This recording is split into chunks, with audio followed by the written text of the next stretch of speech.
in the nature of man to alienate this gift and to voluntarily become a slave. Our government is not listening to our voices. Our government is not heeding our call for self-control, and we will control it.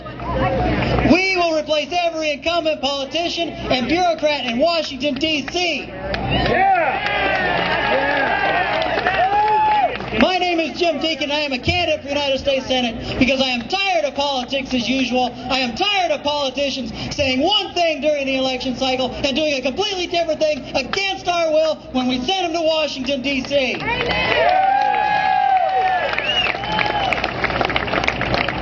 It's not just Washington, D.C. It's happening here in our state. The city of Phoenix wants to put a 2% food tax. Boo! We're not going to take it. That's right. The people in these buildings and our governor want to put an 18% increase in our sales tax. We are not going to take it. You know, one of the biggest problems in Washington, D.C. is the politicians that have been there. They've been there for a long time. Congressman Dingell, for example. He's the sponsor of the health control bill that just passed. Congressman Dingell took over that seat from his father when he passed away. For 76 years. For 76 years, there's been a Dingell hanging on to Congress. I don't know about you, but it's time to wipe Congress clean.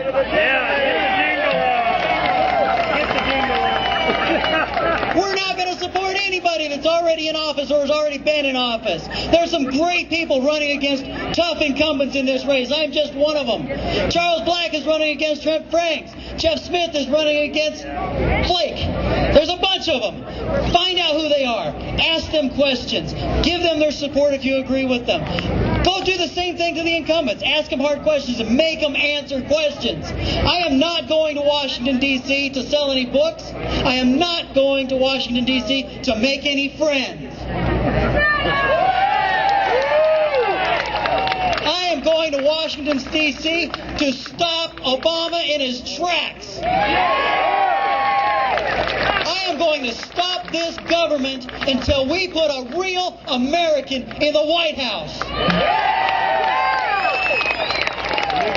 My name is Jim Deacon. I'm the candidate for United States Senate that you want to support because I'm a businessman in Arizona, and if I wasn't on this stage, I'd be standing right there holding a sign, and I've done it all over this state, in the snow and Flagstaff, down in Tucson, Sierra Vista, everywhere around the state. I've been in the crowd with you, meeting most of you, and I appreciate you being out here today because we couldn't do this without you. Thank you very much. Jim Deacon.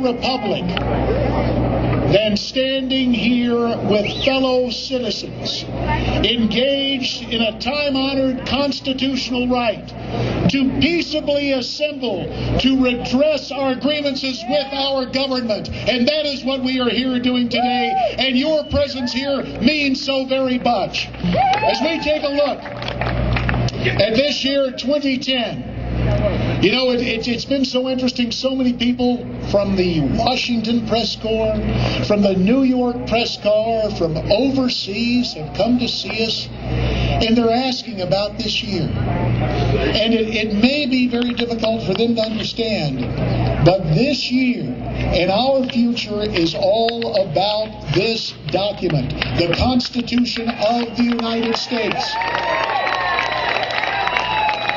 There are those who speak of revolution, but I think it's far more accurate to describe what we as awakened Americans and fellow citizens are all about.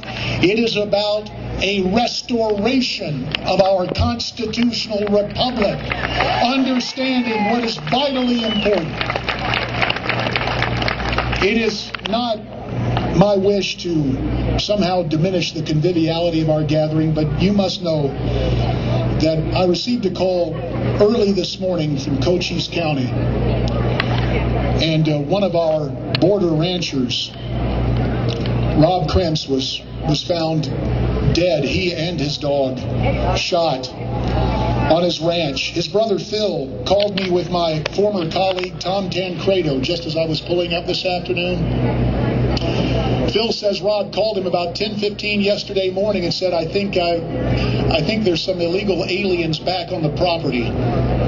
Rob wasn't heard from again. They sent out a search party of fellow ranchers and found Rob's body and that of his dog about 11 o'clock last night.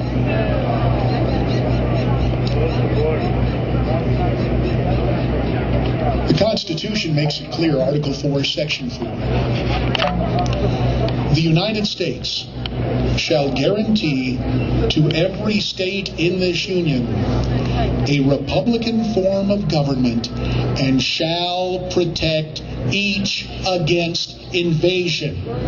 What underscores the tragedy of Rob Krentz is the following. He was one of the good guys living on the border as a law-abiding rancher, a third-generation rancher, and it is true, we do not know who perpetrated this attack.